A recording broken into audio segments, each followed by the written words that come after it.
Bonjour à toutes et à tous, c'est Marvin de LM FAO.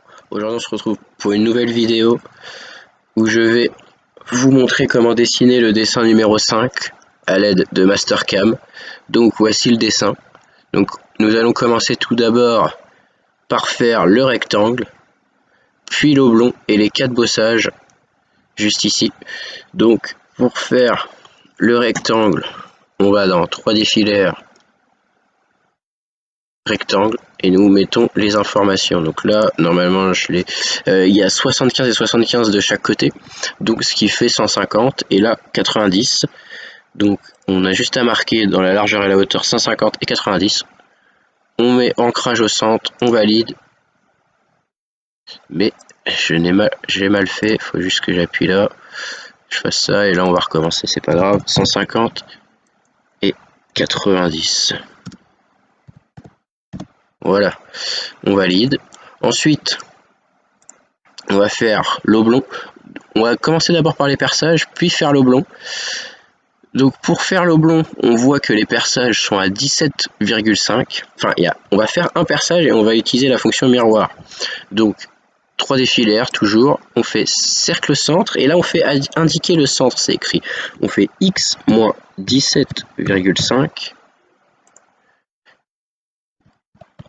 et y0, parce que c'est sur la ligne du 0.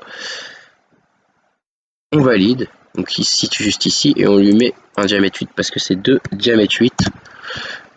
On valide, et là juste ici on va aller dans transformation, miroir, on sélectionne le perçage, fin de sélection, et on lui dit en axe Y, et vous voyez qu'il se met à la symétrie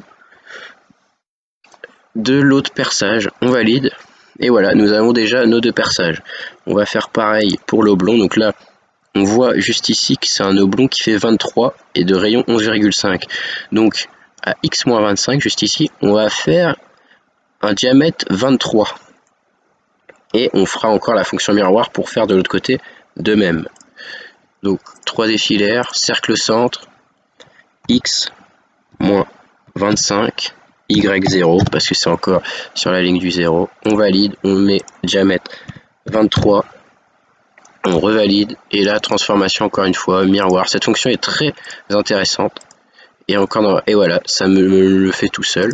Ensuite pour l'oblong, on rejoint avec ligne par deux points dans 3D filaire, on rejoint les deux juste ici comme ceci, et juste après limiter par entité. Donc là on sélectionne et ça limite tout simplement. C'est assez pratique. Donc là où on a bien avancé, il ne nous reste plus qu'à faire les 4 bossages, et là c'est aussi tout simple.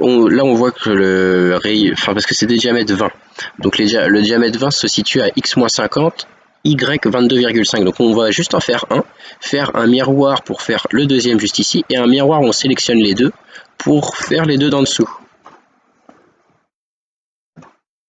Donc on commence par faire un perçage à x-50, y 22,5. On valide, et c'est des diamètres 20. Donc là on va dans transformation, miroir, et on fait le premier miroir du premier bossage. Donc là il se fait tout seul parce que c'est l'axe Y, et si je fais l'axe X, il se met juste ici. Si je mets l'axe Y, il se met de l'autre côté. Donc on peut faire dans les deux sens, mais moi je fais axe Y, mais vous faites comme vous voulez. On valide, et après on retourne dans miroir, et on sélectionne les deux, et on fait miroir en X. Et vous voyez que ça, mis les deux, tout est fini. On n'a plus qu'à extruder. Donc là pour redonner les couleurs d'origine, on va dans accueil, et là juste ici vous avez l'onglet couleurs d'origine. Donc on les remet en couleur d'origine, et juste après on va dans solide, extrusion, et on va commencer par extruder le rectangle.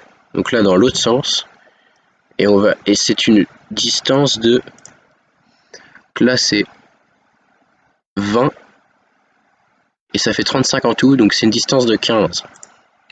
On met 15 juste ici, et vous avez déjà votre base. Ensuite l'oblong du milieu, on extrude aussi, comme ceci, et là celui-ci, c'est une profondeur de 20 et 30, 30 moins 20, 10. Donc là, 10, sauf que là, on fait couper corps. Et vous voyez que ça m'a fait mon oblong à 10 de profondeur.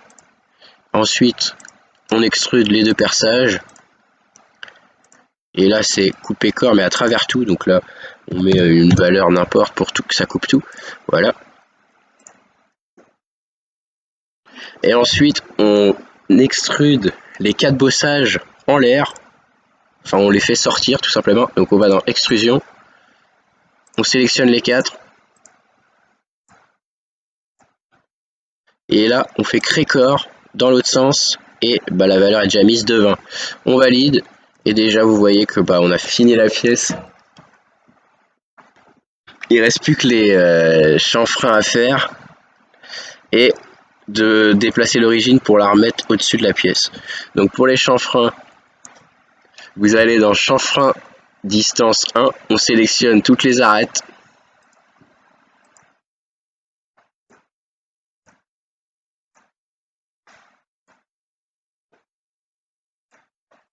On valide. Et c'est des chanfreins d'1,5, donc vous voyez que les chanfreins se font tout seuls. Et voilà. Ensuite, on déplace l'origine. Donc il faut aller dans transformation, translation. On sélectionne tout. Fin de sélection. Et on met Z-20 pour que ça remonte l'origine de 20. On valide. Et voilà, notre pièce est finie. On n'a plus qu'à remettre dans l'accueil aux couleurs d'origine. Et si vous voulez enlever votre filaire, vous faites juste ici, vous avez des options. Sélection de toutes entités filaires, clic droit, changement de couche. Et là, on fait utiliser une nouvelle couche. Non, on décoche l'utilisation de la nouvelle couche. On met un autre numéro, un nom.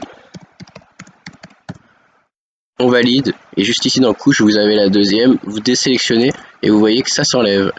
Voilà, c'était tout pour ma vidéo de dessin et d'extrusion. Vous aurez la suite de la programmation dans une prochaine vidéo. Je vous souhaite une bonne soirée.